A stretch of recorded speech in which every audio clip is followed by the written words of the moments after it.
सद्गुरुदेव की जय। कबीर साहब जी कहते हैं कि तुम अपने कल्याण के लिए परम तत्व आत्माराम का ध्यान स्मरण एवं चिंतन मनन करो और जो जैसा है उसे वैसा ही रहने दो। कबीर साहब जी बहुत ही सुंदर शब्द कहते हैं, तू तो राम सुमर जग लरने दे, तू तो राम सुमर जग लरने दे। कोरा कागज काली स्याही, कोरा कागज काली स्याही, लिखत परत वही परने दे। राम सुमर जग लरने दे, तू तो राम सुमर जग लरने दे। हाथी चलता अपनी गति में, हाथी चलता अपनी गति में, कुत्ता भूखे तो भुकने दे। राम सुमर जग लरने दे, तू तो राम सुमर जग लरने दे।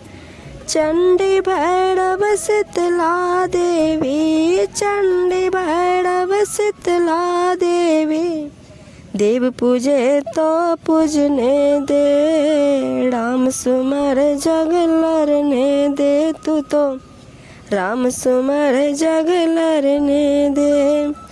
कहे कबीर सुनो भाई साधो, कहे कबीर सुनो भाई साधो, नरक पड़े वहीं परने दे। राम सुमर जग लरने दे, तू तो राम सुमर जग लरने दे। कबीर साहब जी समझाते हुए कहते हैं, तू तो सभी ओर से अपना ध्यान हटाकर अंतर्यामी परमात्मा राम का स्मरण ध्यान कर। यदि संसार के लोग परस्पर लड़ते झगड़ते हैं तो उन्हें लड़ने झगड़ने दे, परंतु तू उनके विवाद के चक्कर में मत पड़। बस तू नीच कल्याण साधना में अपना ध्यान लगा। कोई साफ सादे कागज पर काली स्याही से लिखता है तो कोई लिखे हुए को पढ़ता है। प्राय संसार के लोग यूं ही लिखने पढ़ने में लगे हैं, परंतु वे नीच शाश्वत परमात्मा स्वरूप का बोध प्राप्त करके ध्यान नहीं धरते। तू उन्हें लिखने पढ़ने दे, उनसे उलझने की कोई बात मत कर। तू अपना समय व्यर्थ में न गंवाकर सत्य ज्ञान साधना में संलग्न हो। हाथी अपनी मस्त चाल में चलता जाता है और कुत्ते उसे देखकर भूखते रहते हैं, लेकिन वह उनकी कोई परवाह नहीं करता। वह न तो पीछे मुड़कर उन्हें देखता है और न ही रुकता है, बस अपनी धुन में अपनी राह पर चलता रहता है। इसी प्रकार यदि कोई तुझ पर व्यंग कसे या तेरी आलोचना अथवा निंदा करे तो तू उसकी परवाह न कर, सीधे अपने सन्मार्ग पर चलता जा। संसार के लोग विभिन्न मत मतांतरों में फंसे हैं।